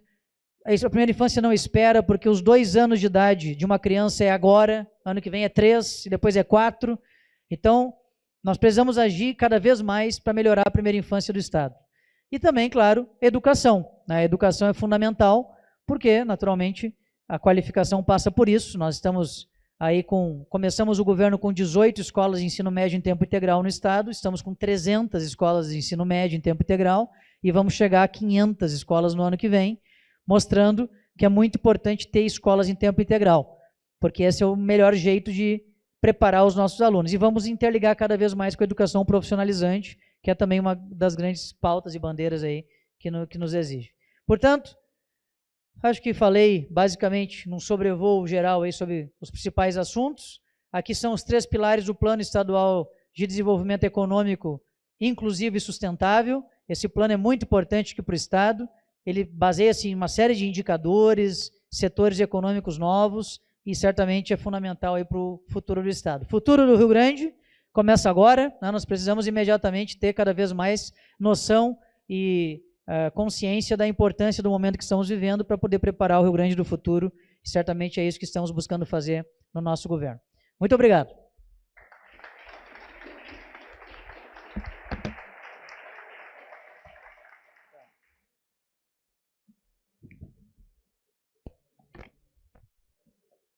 Agradecemos a presença de todos, uma ótima semana. Eu vou convidar o presidente Celestino para fazer a entrega, então, do presente da SIC, por favor, ao nosso vice-governador.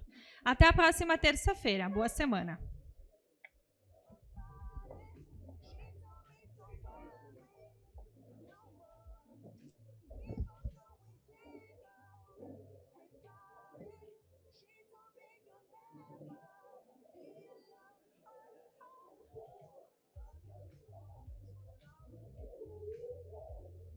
O Banrisul está chegando aos 100 anos e segue se adaptando aos novos tempos, mas sem perder o que nos torna únicos: o compromisso com o crescimento da nossa gente.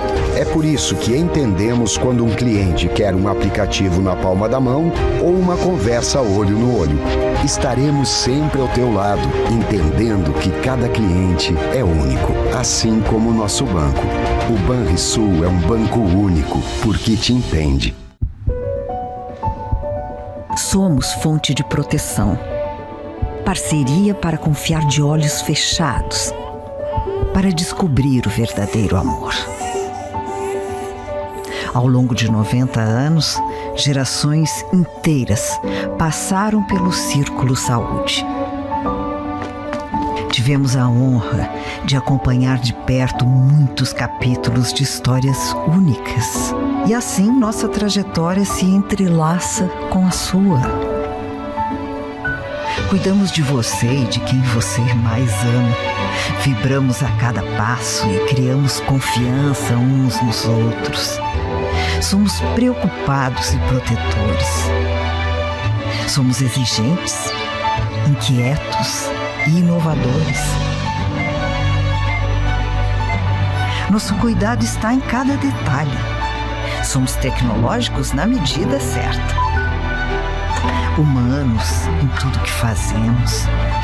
Cada transformação é uma extensão do nosso compromisso em te ver bem.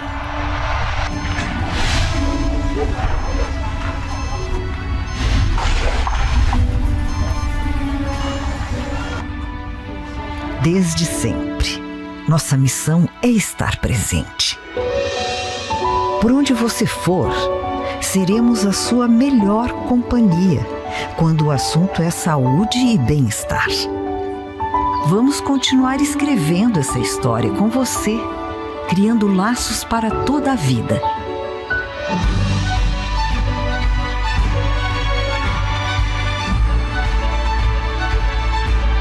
Círculo Saúde 90 anos. Uma vida toda de proteção e confiança.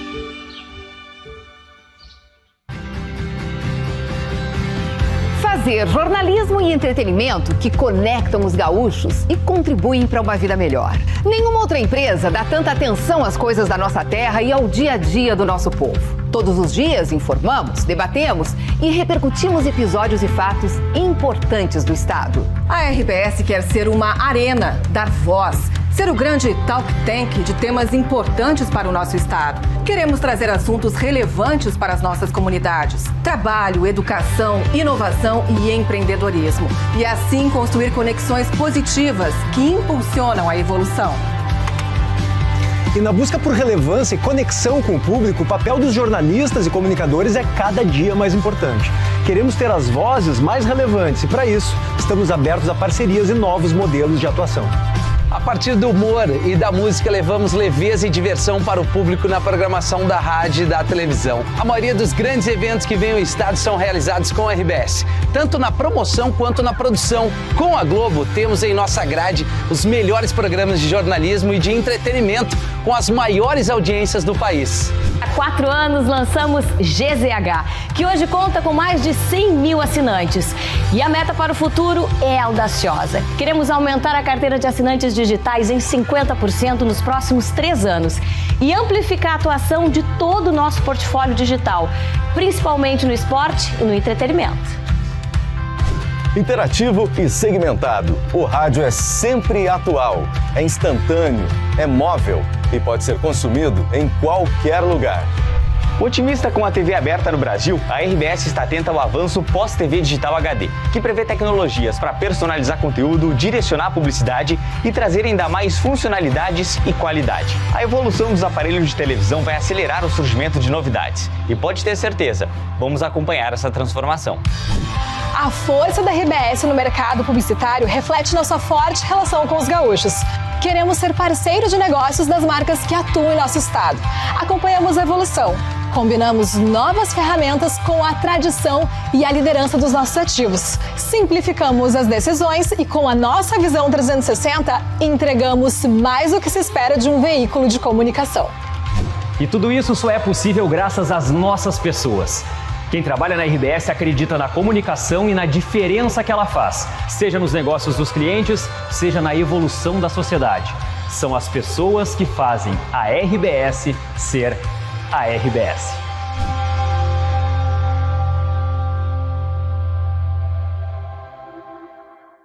Para a praia, casa ou campo, com Marcopolo já sou pronto. É acessível, eu te garanto.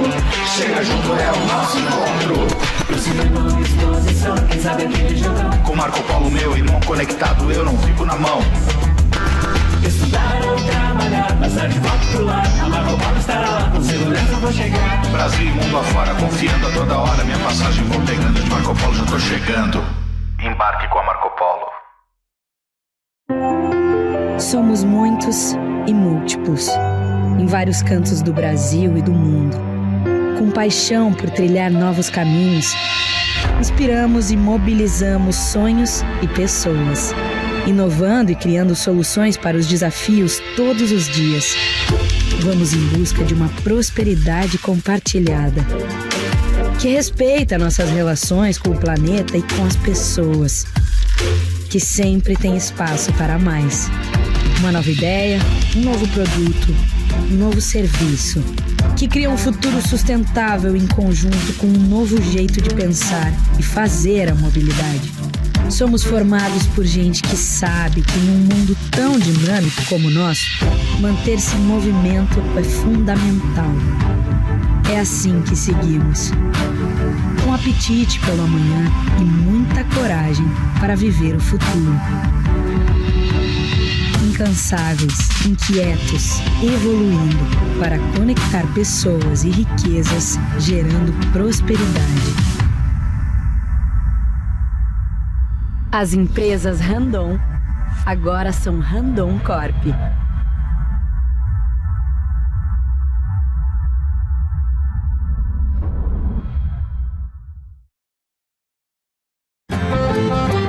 E eu conto com o Sicredi o tempo inteiro, nesse Brasil que eu amei desde guri.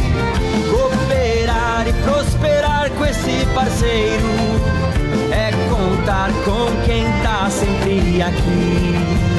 É contar com quem tá sempre aqui. Somos do Sul, somos do Brasil. Sicredi é ter com quem contar.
sorte.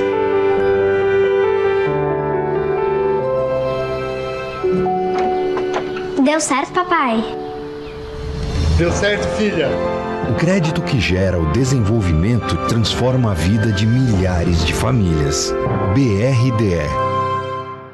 É muito bom poder olhar para trás e ver de onde veio o meu resultado. Assim certeza de eu ter sido preparada para estar onde estou reforça que fiz a escolha certa. O dia em que descobri que poderia aprender tantas coisas novas. A satisfação de vivenciar projetos únicos que marcaram para sempre meu caminho. Quando me foi apresentado o futuro. Saber que meu aprendizado me ajudou a me tornar uma cidadã responsável com a sociedade, indo além dos livros didáticos.